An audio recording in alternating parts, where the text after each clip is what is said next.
Hello, I'm Professor Seth Fry presenting NLP for Gov, a product out of UC Davis and supported by the NSF RCN in institutional grammar. You should have already watched the intro video describing where your data has to be and the overall flow of things. You've already downloaded the code and double-clicked unzip to unzip it, and so now you have access to, on your own computer, to a bunch of IPyNB files. That means Python Notebook. It's just a way of packaging code in a way that's almost like an interactive textbook. There's text and there's code blocks. We're going to start with coreferences, which is a pre-processing step. This is going to do two things. It's going to take initial data that's pretty much one line per paragraph. So your initial work only has to be, it takes, whether from a PDF or from a website or wherever, do roughly, small paragraph per line. And then this notebook will do two things. It'll separate all those paragraphs into one line per sentence, one line per institutional statement, which is good for every other step of the pipeline because it's really the sentence scale that's the unit of analysis for institutional grammar. The other thing it's going to do is resolve anaphora or coreferences, which is uses of they or them to explicit subjects or objects, which is useful because when you're performing institutional grammar, you don't want your attribute column to be full of they or them or empty entities. You want it to be full of explicit entities. And so this is a step that makes the language essentially more clunky and therefore more computationally readable and more explicit, which ends up being useful. The reason that you want one paragraph per line is that the they or them, this indirect referent, in one sentence may not be made explicit in that sentence. It may be made explicit in an adjacent sentence. And so the natural language processing, machine learning pipeline we've put together takes advantage of that whole context to disambiguate these referents. So opening, as I've walked you through, colab.research.google.com, we're going to upload, we're going to browse, we're going to take the file I just produced, coreferences,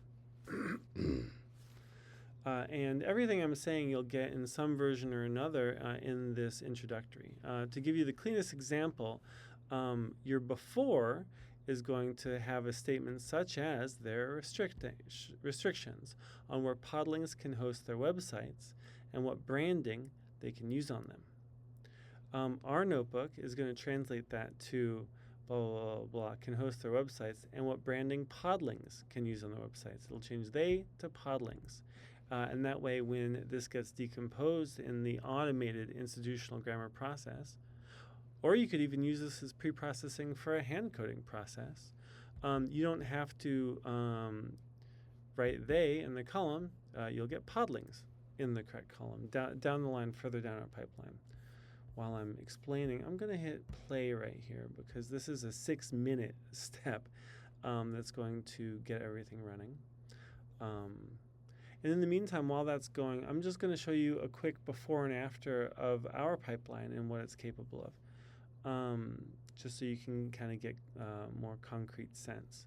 What I'm going to do is I'm going to open a recent output file of this analysis right about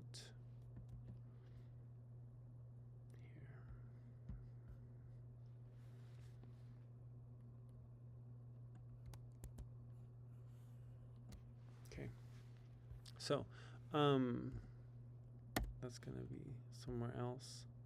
What I want you to see is that this is your input, and column C is your input, column D is the output. It's what our algorithm produced. And so some don't change, some columns don't change. You can actually see it did clean something up. It cleaned up the formatting a bit. You see that space disappears or gets added.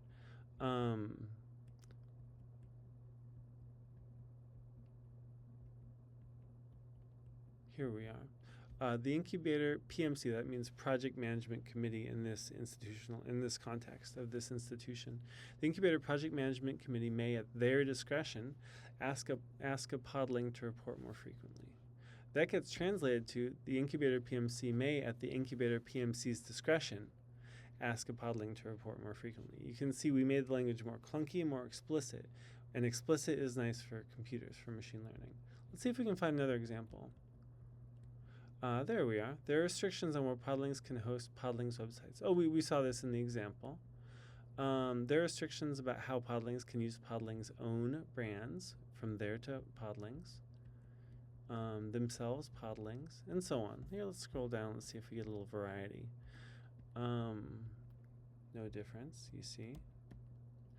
Podlings are unsure if podlings who are unsure if they're ready to graduate may want to consider completing. That's interesting. Podlings who are unsure if they're ready to graduate. Look at that.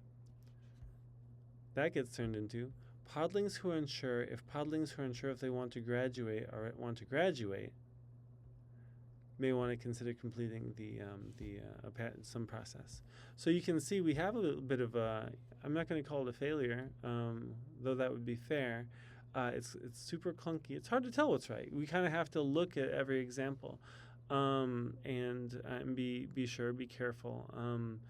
These methods are making subjective judgments, and subjective judgments have no ground truth. So it's possible a reasonable person could have come to the same parsing in the process of doing this kind of disambiguation manually.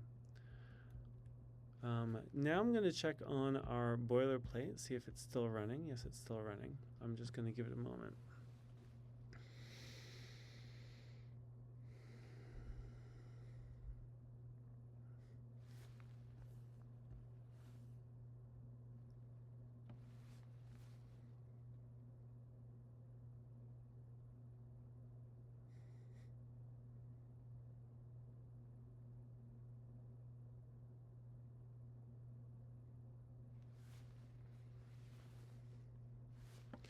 It's still running when this circle is going, and when it stops, we're going to see a number up here. And then we'll be able to run our next code block. I can hit play on it right now, play, and so this means it's waiting to run, and it'll start running when this. So code blocks can only run one at a time.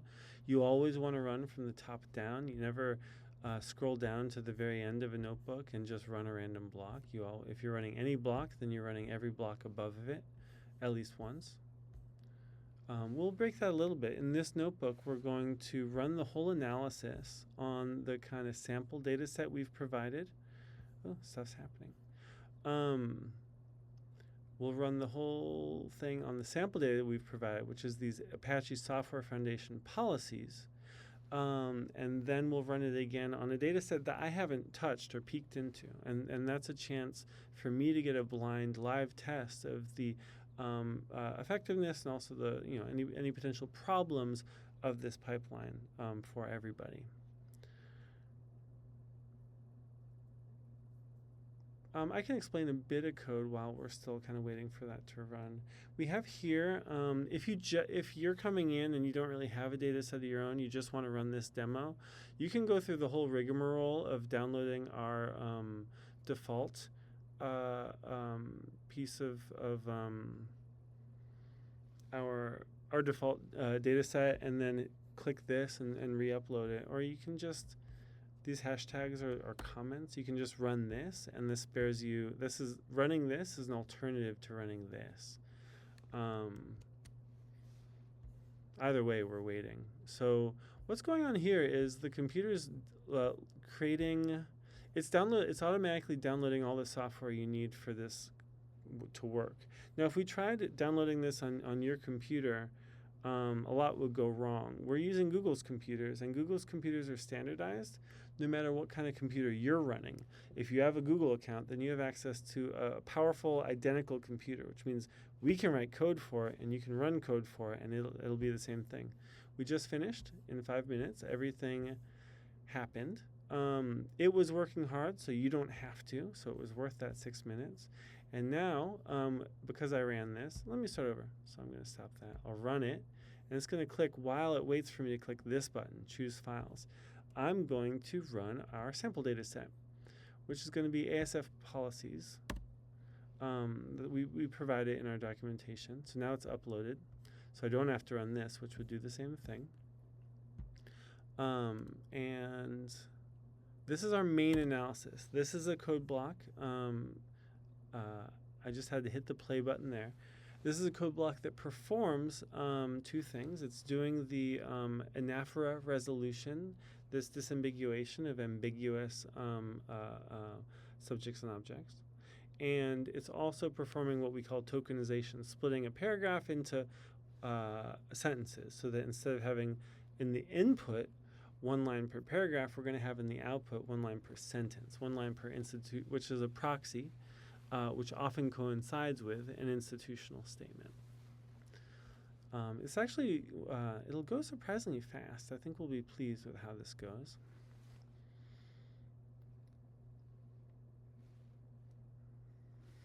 Again, it's working so you don't have to, so we can enjoy the feeling of patience. It took 1 minute. And with this last code block, this is quite a short notebook. With this last notebook, we download the data set so we can inspect it. So I'm going to do that now. We're going to move this into our project folder here.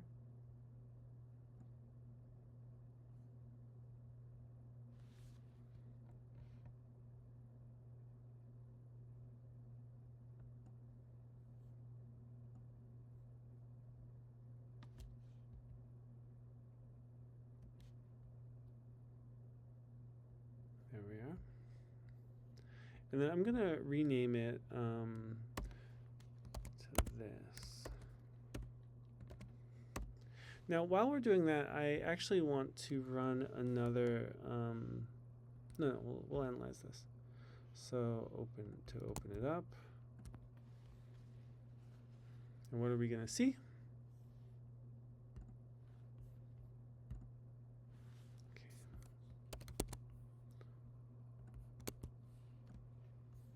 All right, here we are. So again, we have document, institutional statement, and we'll see what we saw before. I'm just going to skip down. Let's have an example of one that worked. So this is the same. This is an example of the tokenization happening. So these lines 220, 221, the input was 2 sentences. If after 72 hours no issues are raised, the podling may be considered a subproject. Likewise, if any PMC member raises an issue, something. So these were 1 line in the input, but now they're 2 lines. We've separated so that this is identical input, but look, the output is the first sentence of that, then the second sentence of that. And we can actually see if we compare the number of lines in the input, the output here has 265 lines. There's 265 lines of output. If we check the input, we'll see that there were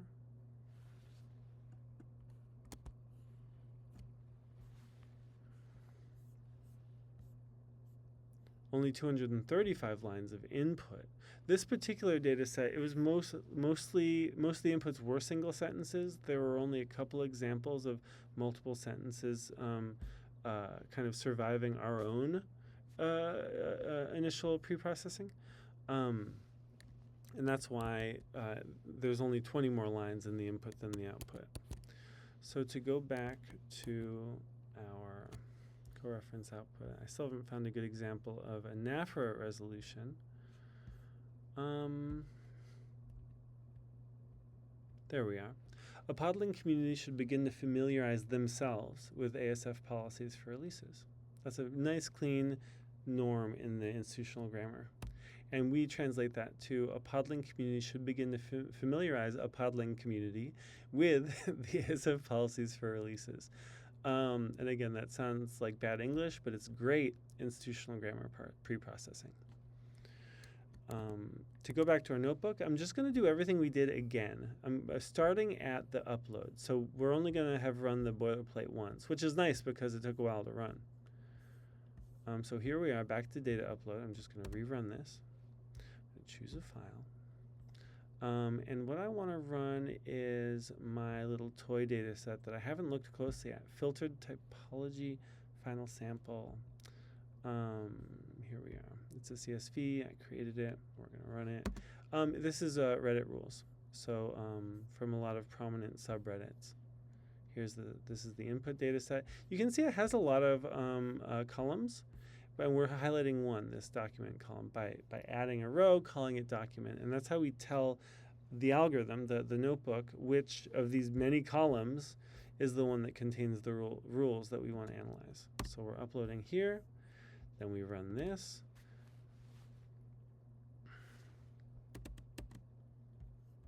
We hit play, and now it's running.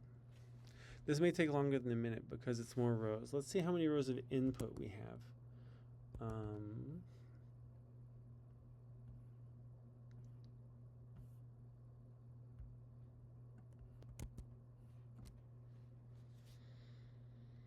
Okay, we've got...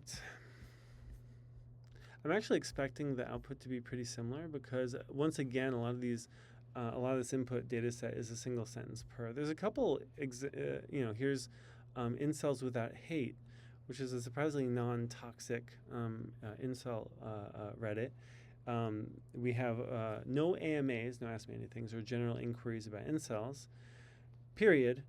AMAs or very broad general questions about incels are forbidden. This is a case where if you look at the source, you look at the website, this first sentence is sort of a header and the content is the explication. They're kind of equivalent in this case.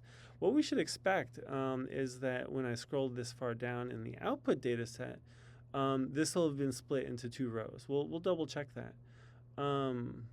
We won't see any, I'm not seeing any unresolved reference. But though I do see these, but this won't get solved because this entry didn't have any context to disambiguate these. So our algorithm won't be able to do anything with this. With input that's just sentence by sentence, the algorithm is going to struggle more to resolve ambiguities than if you give it a paragraph per line during your first steps, and leave it to us to break paragraphs into sentences. That, in a way, that saves you work. It means if you have a document with 10 paragraphs of 1,000 sentences, you don't have to turn that into an Excel of 1,000 lines. You can turn it into an Excel of 10 lines. I'm exaggerating a bit because you don't want to cram too much into these cells. You should have a window of about 6 sentences. Nevertheless, that gives an idea of what's involved. So now our disambiguation of this other data set is done. We can take a look and see what happened with it. We download this main. I kind of want to move it over to our project area, where I'm going to rename it. I'm going to name it this. Main coreference output. Because main is just such a bad name for output. All right.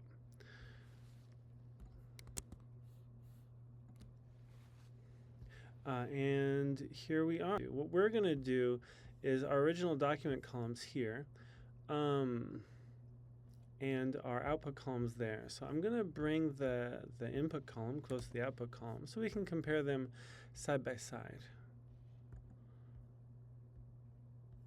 I'm just going to delete that. Okay. Now. So.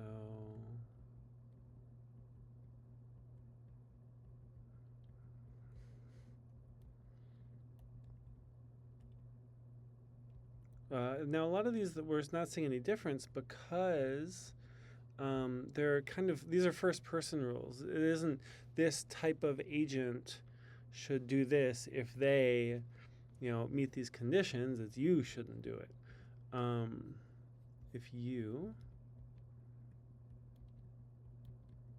So maybe this isn't the right data set to test this on. But, again, like a key here is what's important about this data set more than anything is that I picked it kind of randomly. I picked it from an old collection of data sets I have, And so by pulling it in, okay, we found one. helping people understand their mistakes and improve their future designs. Changes to helping people understand people's mistakes and improve people's future designs. So it may be that this notebook doesn't bring a lot to this data set, and your mileage will vary. The specific context that your policy data is coming from is going to influence the relevance of these various transformations, but you have the option. In summary, we have gone through this notebook twice. Once with the kind of sample data set we're providing you. You can just hit run. You don't even have to upload anything when you first run this notebook. You can skip this cell and just delete, get rid of the hashtag on this cell. And the whole thing is just going to run, and you can, on our data, get an example sample output. And then beyond that, I showed you on just the data set I pulled out of nowhere, the kind of same changes that have to be made to make that data set readable in this context. And we were able to get output from the data set untested that I brought in, which hopefully builds your confidence that if there's a data set you have lying around, you can make it a CSV, change one of the header columns to document, whichever column that you want to be focusing on. Ideally, your input is about roughly several sentences per line, and this will break up those sentences and resolve their ambiguous components to improve the quality of your IG analysis. With that, we're at the end of the Abdigo co-references notebook walkthrough. Thank you very much.